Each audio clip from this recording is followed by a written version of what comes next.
Hello and welcome to the weekly San Jose State football press conference. Today is Monday, November 30th. San Jose State finishes their regular season 5-7 overall following a 40-23 loss at home against Boise State. The all-conference players of the year and awards will be announced tomorrow, so stay tuned for that. And a couple other notes to pass along. The team banquet for San Jose State football is Sunday, the 6th at 1 p.m. If you would like to attend, contact Kirk Jones at 408-924-1235, 408-924-1235, or at kirk.jones@sjsu.edu for more information on how to go to the banquet at the end of the year for the football team.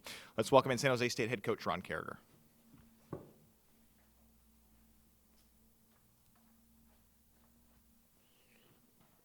Thank you, Justin. Appreciate it. Appreciate everyone joining us today. I had a chance to look at Friday's game against Boise State, and I tell you, I thought through the first half our football team had played 6 pretty good quarters of football, and we were right in there. The score was 10-9 at the halftime, and even at the end of the third quarter, late in the third quarter, I think with 2 minutes left, it was 16 to 10. In that football game, and I just think some things got away from us, unfortunately. I think a couple times we had a defender right in the hole to make a tackle for a 2-yard gain, and credit McNichols, the running back, and we just didn't execute. It's just simple execution of a fundamental, make the tackle in the open field. I think that was an issue, and I don't think that's particularly been an issue all year. But I think in that game we gave up some big runs. I think that was a game changer right there, a 80-yard touchdown run. I think I just want to reiterate too, I think a series or two later there was a miscommunication. Kenny was doing exactly what he needed to on a throw to a receiver who stopped suddenly and when the play calls to keep going, and that was a turnover right there. They capitalized on that, and I think the game just got away from there. But I will say I was proud that the team kept fighting. We had some nice 2-minute drives towards the end of the game there, and we hung in there, towards the end, even with an onside kick that was kicked pretty good, that had a chance. So, all in all, we knew the importance of the game. We wanted to send our seniors off with a win. That was talked about before the game, halftime of the game. We knew the importance of getting the 6th win to be able to solidify or get bowl eligible. That was talked about. That was emphasized. And unfortunately, Boise really, I thought, played an outstanding second half, and we didn't do what we needed to do, to come through and get the win. All in all, in summary, I do think the team has improved from a year ago. I think that just statistically, what we've done in the red zone was a huge improvement. Our third down conversions is really outstanding, having led the conference. Our time of possession was very good. Second, just missing the top on that. I think that I think we did some really good things, and we improved. Even though on the victory margin it only shows up as 2 games, I think we were very competitive against some good teams in BYU, and then also some of our latter games in the season. I think the team was very, very competitive. Utah State, an overtime game, and you look at our the caliber of the opponent that we played against. There I think it was another really tough schedule that we lined up, and non-conference wise, and then conference as well. So all in all, we do need to improve. There are some areas that we'll look at the cut-ups and look at things, and I'll make some decisions of what changes we need to make within the program. But I am encouraged moving forward. I think the quarterback position made a big improvement. Having Kenny Potter come back in 2016 is really exciting, something to build upon. 4 sophomore starters in the offensive line, something to build upon. Getting Tyler Winston back healthy. We really missed him the last 4 games, and continued development of a Justin Holmes, Billy Freeman coming back. I think we have a good group of weapons with the ability to develop depth. Defensively, Really, we'll miss Jimmy Pruitt. We'll miss Tony Popovich, but I think we'll miss Vince Miles. But the core of the defense will be back. Get them bigger, get them stronger, and so I'm encouraged about what we see there. I will address this. There's an outside chance we could go to a bowl, and it's with guarded optimism that I say that. The team would be very excited. I've talked to Gene Blameyer, our President Martin are both supportive of the team happening. As you know, there's a shortage of 6-win teams for the bowl slots, and so there's a formula to get once they run out, the 6 teams have been used up, there's a formula that reaches to the teams with 5 wins. And being that San Jose State, we are one of the top 5 schools in the country with our APR being so good, we could be a candidate to be invited to fill up those remaining bowl spots. And that's something that I would be excited about. I know the team would be very excited about that. And I know that our athletic director, Gene Blameyer, and our president, Martin, are supportive of that as well. So, but again, I say that's with guarded optimism because we don't know what will happen during the course of the remaining games this season. And so I take an approach of summarizing our football season, and if that did happen, we'd kick it into high gear and take advantage of that opportunity. But knowing right now this is a week that our players are really shifting gears from the season closure on the season and getting into mode of preparation for finals and getting some papers and kind of getting caught up on a lot of schoolwork and so forth. So with that being said, let's open it up to questions. Good afternoon, Ron. So I was obviously going to not talk about the end of 2015 with this possibility, but just piggybacking on what you've already said about it, how do you, with that, I mean, it's a week before you'll know anything. Mm-hmm. You don't want guys to sort of retire and then ask them to build themselves back up mentally, if you will. Sure. So have you told the team anything about, look, you need to take care of schoolwork, but, you know, keep lifting weights, or what do you do? Yeah, no, very, very fair question about what could happen and how do you go about it. And did have a team meeting this morning, and I did address the possibility of that, but I did address it in a guarded manner. You know, I think this team, particularly 2 years ago, there was a great feel with six wins, a feel of that excitement. And then to have to break the news that we weren't selected to play in a bowl game is very crushing and devastating. So I think we all have a guarded optimism about that, of our emotions and so forth. So really we're taking the approach, and I told the team that this is a week of focusing on academics and getting ready for finals and really powering that out. But at the same time, there will be weights. The weight room's open, and our players have the opportunity to go in and lift. Whether the season's over or not, they still are encouraged to go in and get those lifts and as athletes, preparing and for maximizing their body and physically conditioning their body. So they'll be fine. It's only a week. It probably would be a refreshing time off, much like a bye week, that if we did have to kick it into high gear to go play in a bowl game,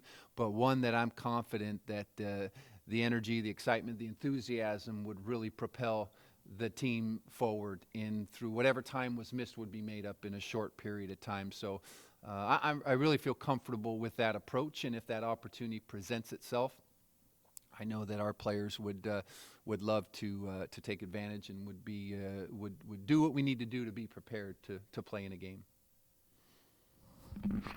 Coach, getting back to the Boise State game, when you guys went for on 4th and 6, obviously it resulted in the touchdown for Billy Freeman, but did you consider that a critical point at that game, just because knowing that what Boise State had on offense to offer at the rest of that game? Yeah, I do. I think that we respect them. Their running game is good. Their quarterback's been playing very solid. Our kicking game, truth be known, really has been struggling, and so that takes out the element of the field goal. It changes my thinking rather, because I make those calls on whether we're going for it or whether we're punting, or whether we're,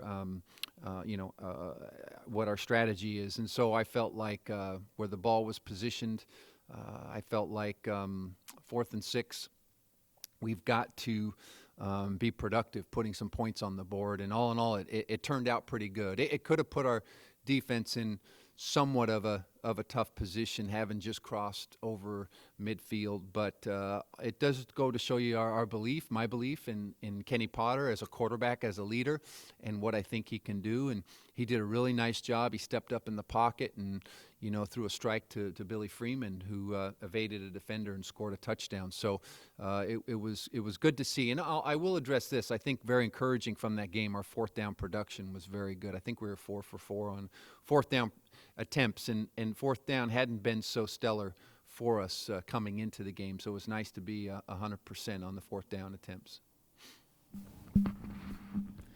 This back to the 5 and 7 teams potentially filling out the bowl slate. There's been a little bit of backlash. Larry Scott, I think, was probably a prominent voice against it. But sitting where you're sitting, trying to build a program, what's your take on it? I mean, obviously you'd rather be 6 and 6 and go from there. But as a 5 and 7 team, do you deserve to go to a bowl? Well, that's a fair question, and I would say this. We have had a tough schedule. We've played a very challenging schedule, and I really would like to have 6 wins, 7 wins, 8 wins. But when the NCAA sets out and sets their goal, they establish bowls. They set up a certain number of bowls that they feel will happen, and things do have a tendency to balance out. 2 years ago, I thought we were 5 and 3 in conference. We had our 6 wins, and for whatever reason, we didn't get that opportunity to go on and play in a bowl. And I thought it was a team that didn't quit, didn't give up, and we won our last game of the year to get that 6th win and over a top ranked or an undefeated and 16th ranked program. So I felt like then it could have happened, and the carpet just got ripped out from underneath us after a great win to finish the season. So, is life always fair? No, it's not. But maybe can things balance out and sometimes happen? If they have 80 slots for bowls and there's 74 teams that are eligible, they're not going to. The bowls have made a commitment to having a game. They've made advertising commitments. They've hired a staff, and they've lined up put all their ducks in order to play a game.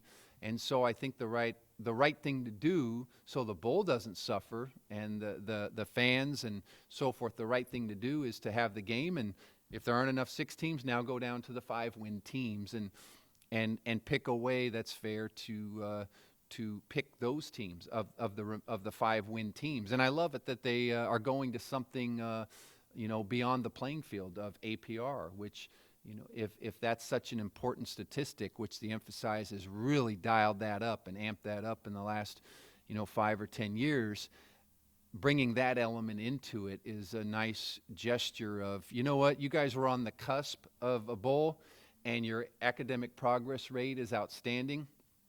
Therefore, you're the next pick to be rewarded. Really, what I see a bowl is an opportunity for a team to be rewarded and to have a postseason experience. The value of it is tremendous for a program because we get 10 to 12 to 14 more practices. We get to develop our first-year players in our program. We get to coach them up and help to build that. It builds some enthusiasm during recruiting. It builds some excitement from the fan base. It brings prestige to the university. Being on national television, 3 hours of a commercial is very expensive. My understanding is these days, and that's what the school would get as a benefit. So, you know what? I think my answer to the criticism of that would be, hey, the intent is good. 6 wins or more, but if there aren't enough 6-win teams, something's got to give. And I kind of like the plan that they have, that let's go to the 5-win teams and see who has the outstanding APR of teams and programs, rather, who've been doing it the right way. getting their increasing the retention of their student athletes and getting their student athletes to graduate, and let's reward those programs. In the perfect world, hey, every team has 7 or 8 wins. That's nice. But there are more bowls than there are those wins, so let's go to Plan B. And so certainly we would be excited if that opportunity were to present itself. Coach used the term, guarded optimism regarding this bowl, potential bowl for you guys at 5 and 7. But let's just say that's not the case, and they decide maybe they just choose someone else other than you guys. How do you decompress now that there's not really another game right now to prepare for with you and the coaching staff? Yeah, and that's really the approach we're taking right now. That there's whether we were going to a bowl or not, or knew that our staff would be out on the road recruiting, we wouldn't be practicing right now. This is a week for our players to recover from the demand of a 13-week season. And so our players are focused on schoolwork and so forth. Meanwhile, the coaches are dispersing to go recruit our areas, and I'll hit the road here soon and be gone just out recruiting, trying to bring in next year's class. I think we had 2 really good classes the last 2 years, and we're looking to build upon that. And then this weekend, we will, definitely know more. But really, the plan is, as I mentioned, I've used that phrase, guarded optimism. Carry on, as if school is really the big challenge right now. School is what the focus is, and from a coaching standpoint, the focus is on recruiting. And then, we'll see what happens come next Sunday. Ron, I think just about every telecast in previewing your games before kickoffs and in press conferences at other schools, your opponents, it's always talked about San Jose State has an incredible coaching staff, that Ron Caragher simply has surrounded himself with some of the best football minds in college football. I'm wondering if there's any concern about some of the guys who've been around forever may just say, that was sort of it. Not that you'd want them to leave, but that they may retire, really. Sure. And I'm just wondering about the status of that. No, that's a fair question. Coaching, I've been head coach now, I think 10 years now, and I've probably hired over 60 coaches over those 10 years. And some of them have, most of them have really been great fits, and occasionally there haven't been. It just, everything's got to be a fit, got to be a match. And, I'm always prepared for off-season. There could be changes. Other opportunities could come to coaches and so forth. But I'm always prepared for that to try and make the decision that I feel is best for the program. And I want coaches to stay here that want to be here, and I have every indication that our coaches are here. But that's a nice compliment. That I appreciate you sharing that, Elliot. That other coaches have said about the program. And I think we do have some really good coaches that do a good job. And again, we will roll up our sleeves in the off season. And when I think some of the coaching movement settles, it's a pretty active month or 2 here, with jobs, and then the NFL trickles down to college and so forth. But I think for the month of December and January is when most of the activity takes place. And we'll just see. My coaches know how I feel about them, and we'll see what happens. But all in all, we've got a good group. I think when I do hire coaches, I try and hire guys that, one, have good sound knowledge of the position, the fundamentals, and overall schemes. Coaches that are good mentors or role models for our young players, and then third, they're passionate and enthusiastic about the game, because I think that's contagious. So if there are changes, then hopefully I'll keep in line with bringing in good coaches who will be good teachers and good role models for our team members. Coach, I know it's been just a couple of days since the regular season ended, but if you could take a moment or two to tell us what the top moments of this season has been for you. Yes, I'm going to jump right to 4th and 9 UNLV. that last drive where, that was big. That was really big. A young Kenny Potter early in his, maybe that had been his second or third start, and he just did a tremendous job leading the team down the field. And Al dialed up the play that really wasn't in the game plan that week, but our guys knew it and they emphasized it. And a lot of the calls had already been made, and so we'd exhausted our call sheet in a lot of ways. But Al dialed up a perfect call, and we threw that. We ran that sprint throwback to Tyler Irvin, who made it in the end zone for the what we thought was the go-ahead winning touchdown. But it was huge because they got the field goal, and then we had an overtime, and so that was really a big standout point for us. I think seeing the development of Kenny was exciting. I want to think, just coming out the opener, I was proud of with that competition of Joe and Kenny, I think, and New Hampshire and all the success they've had. And they had 5 years knocking off 5 FBS teams in a row, good teams, Big Ten teams and so forth. And I think we came out really clean and played a really good a game from top to bottom, offense, defense, and in the kicking game. I think some of the tough part, the BYU game that interception before halftime that Cleveland made, that really what could have gone 21 to, could have put them up 21 to, I think we were at 10 or so, or it could have really made a gap in the game. And no, 21-7, it made it, I think 14 or it was right before half. That was a great play.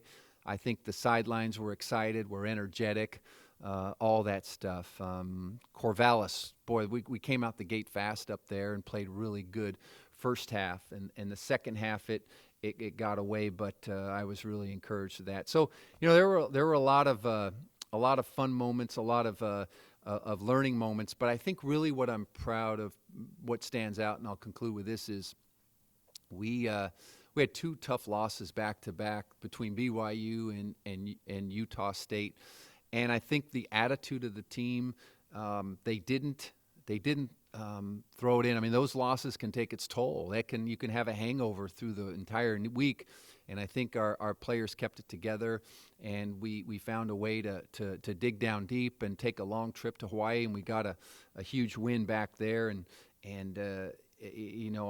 regardless of the opponent record, it's a long trip, and we knew they had the talent and ability to have some big games, and that they'd had some nice wins on their schedule. But our guys went back there and came back and got the win, and so put us in position to get the 6th win, the last game of the year. So there were a lot of fun moments. I'm probably missing a lot, but just off the top of my head, Fresno State. That the Valley Trophy is big, and so we've won that. 2 out of the last 3 years is really exciting for our program, and to have that Valley Trophy. And Tyler Irvin, epic manner, 42 rushes for 300 yards. That was really exciting statement of our offensive line and the pride that we have in the run game and a physical approach. So those are some really exciting times. So. Hopefully, we look forward to building, having a good finish, recruiting strong, and having a good spring practice, and then building upon that for 2016. As you go forward and trying to make this thing really take off, are there any specific anything you want to emphasize as far as getting better? Yeah. The run game, obviously, run defense is, I think, is statistically clear that needs to be improved. But is there anything else that you're going to look for as we go forward? Yeah, no, that's a very fair question, Elliot. Is 200? I think we finished giving up 215 yards rushing a game on average, and that's too much. I think the offense rushed for 180, and that's very good. I'm excited about rushing for 180. So obviously, if you flip that around, 215 is just too much. We need to make big strides in that area as a defensive unit. I think second thing that stands out to me is the field goal kicking. 50% does not cut it. 50%. We could have changed 2 games if we were if we made some makeable kicks. Perhaps the Reno game, the Nevada game on the road. We missed. a kick, I believe, earlier in the game, or we missed one at the end of the game. I remember for sure. The BYU game, we missed a kick that was makeable. I think those things, and then the fallout of that not being really a high percentage does change your thinking when you're down in the red zone, where you have a tendency to go for it more, and some of those we didn't necessarily get. So maybe we could have came off the field with points. So I think we need to make a big step in the field goal kicking game of being automatic, of makeable kicks. And I think that's a second area. Third, Elliot, that jumps out is, and I think we did get better, is kickoff coverage. There was a stretch there we were very poor in that area. You know, early in the season, I'm thinking back to Auburn, where people were just returning the ball, starting off on tremendous field position on our side of the 50. And that's a big change. The next thing that jumps out is creating turnovers. You know, as an offense, we were pretty solid with not throwing interceptions and fumbles lost. We had some, but it wasn't an ugly number. It wasn't way out there. It was reasonable. Defensively, I think we need to create more turnovers where we create fumbles and interceptions, and that would be nice. Because all in all, at the end of the day, we were minus on the turnovers, and I think that turnover margin correlates to winning more than any other statistic. So, we addressed a lot of things from last year. I think everyone knows how sensitive the red zone offense was with this team, and I think that improved significantly and did some good things, but those are the areas I think that jump out, that shore up with me. Rushing defense, field goal kicking, and turnover margin, continuing to improve that, and then the kicking game, kickoff coverage, and the other one is punt return. I think we had a pretty dynamic punt returner in Tyler Irvin, and we didn't do a good enough job giving him time after he catches it to be able to get a running start. He had people on him, and so we have to do a better job up front, whether that's personnel or whether that's scheme, what we're doing. But those are, I think, the areas that jump out. Yeah, good, fair question. Okay, everybody, thanks for joining us today. We appreciate it.